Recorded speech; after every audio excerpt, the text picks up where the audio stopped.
Au nom du Père, du Fils et du Saint-Esprit, que la paix de notre Seigneur Jésus-Christ soit avec vous. Amen. Mes bien-aimés, aujourd'hui, nous allons vous parler de la parole éternelle. C'est le titre de notre enseignement. Mes frères et sœurs, pour développer ce titre, nous allons nous appuyer sur un texte biblique qui est dans l'évangile de l'apôtre Jean au chapitre 1 et nous lirons les versets 1 à 3. Voici la parole de Dieu. Au commencement était la parole, et la parole était avec Dieu, et la parole était Dieu. Verset 2. Elle était au commencement avec Dieu. Verset 3. Toutes choses ont été faites par elle, et rien de ce qui a été fait n'a été fait sans elle. Amen. Mes bien-aimés, notre Seigneur Jésus-Christ nous a envoyés pour enseigner à toutes les nations à observer tout ce qu'il a prescrit à ses apôtres. C'est pourquoi aujourd'hui, nous allons commencer l'étude de l'évangile de l'apôtre Jean afin de découvrir les enseignements ou les prescriptions qu'il a reçues de notre Maître Jésus-Christ.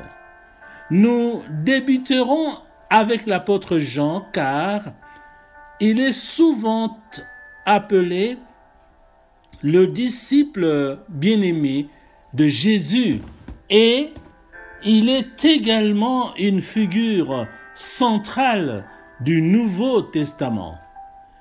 Il est traditionnellement reconnu comme l'auteur de l'Évangile selon Jean, l'auteur des 3 épîtres de Jean et l'auteur de l'Apocalypse.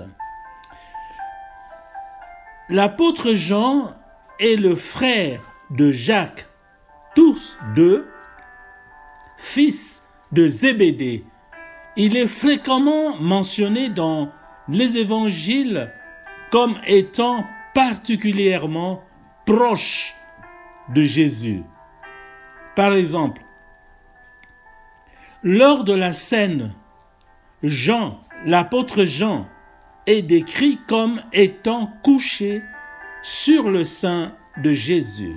De plus, lors de la crucifixion, Jésus confie sa mère, Marie, à Jean en disant « Femme, voici ton fils ». Et à Jean, il a dit « Voici ta mère ». L'apôtre Jean est également connu pour avoir été le premier à reconnaître Jésus après sa résurrection au lac de Tibériade. Selon la tradition chrétienne, l'apôtre Jean a vécu jusqu'à un âge avancé et est l'apôtre Jean est le seul apôtre à ne pas avoir été martyrisé ou à ne pas avoir été persécuté. Étant particulièrement proche de Jésus et de sa mère, la mère de Jésus, nous pensons qu'il connaît un peu plus que les autres apôtres la vie de notre Seigneur Jésus-Christ. C'est pourquoi nous avons choisi de commencer par lui. Bien-aimés, le prologue ou la première partie de l'évangile selon l'apôtre Jean est l'un des passages les plus profonds et théologiques du Nouveau Testament. Jean chapitre 1, versets 1 à 3, nous introduit à la nature divine de Jésus-Christ, la parole éternelle de Dieu.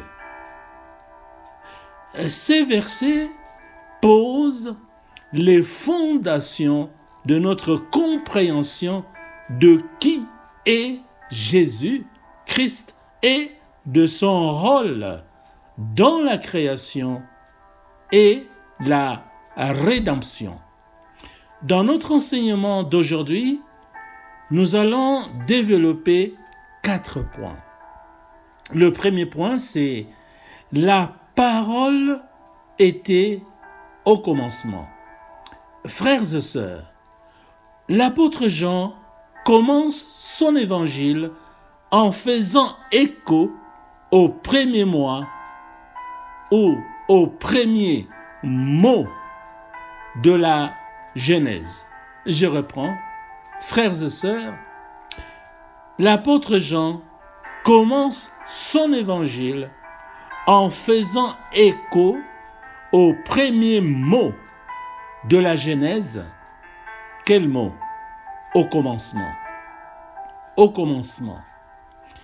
Cela nous rappelle que Jésus, la parole, existait avant la création du monde.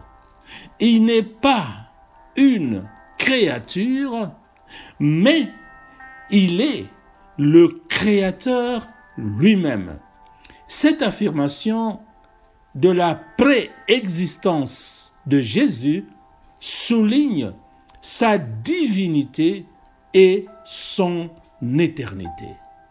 Ça, c'est le premier point.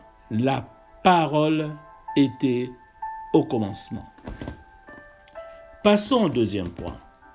Le deuxième point, c'est la parole était avec Dieu. Bien-aimés, la relation entre la parole et Dieu est unique. L'apôtre Jean nous dit que la parole était avec Dieu, indiquant une distinction de personne tout en affirmant une unité d'essence. Cela nous introduit au mystère de la Trinité où le Père, le Fils et le Saint-Esprit existent en parfaite communion et unité. C'est le deuxième point. La parole était avec Dieu. Troisième point. La parole était Dieu. La parole était Dieu. Chers frères et sœurs, l'apôtre Jean ne laisse aucun doute sur la divinité de Jésus. La parole était Dieu. Cette déclaration est cruciale pour notre foi chrétienne, car elle affirme que Jésus est pleinement Dieu.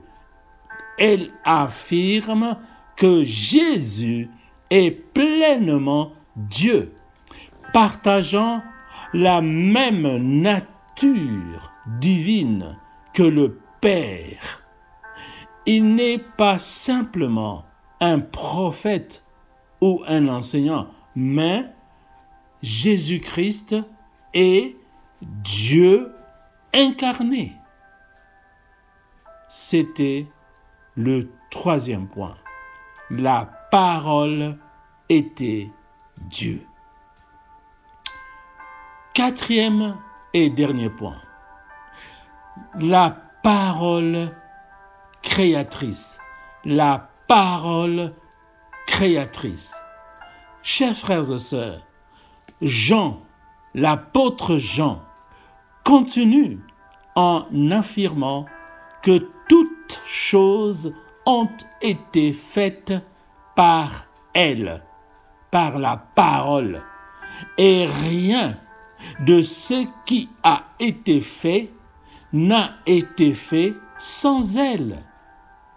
Jésus est l'agent de la création. Tout ce qui existe, visible et invisible, a été créé par lui, par Jésus-Christ. Cela rappelle la puissance et la souveraineté de Jésus sur toute la création. Voilà, c'est là le quatrième point. La parole créatrice. Chers bien-aimés, l'apôtre Jean, pour conclure, au chapitre 1, versets 1 à 3 de son évangile, nous révèle la grandeur et la majesté de Jésus-Christ, la parole éternelle de Dieu. Jésus-Christ, la parole éternelle de Dieu. En méditant sur ces versets, nous sommes appelés à adorer Jésus pour qui il est. En fait, Jésus-Christ est le Dieu éternel. Jésus-Christ est le Créateur de toutes choses. Et enfin, Jésus-Christ est notre Sauveur. Que cette vérité transforme notre vie et nous pousse à vivre sa gloire. Que cette vérité, mes bien-aimés, transforme notre vie et nous pousse à vivre pour sa gloire. Et que l'Éternel bénisse sa parole par le saint et puissant nom de Jésus de Nazareth. Amen.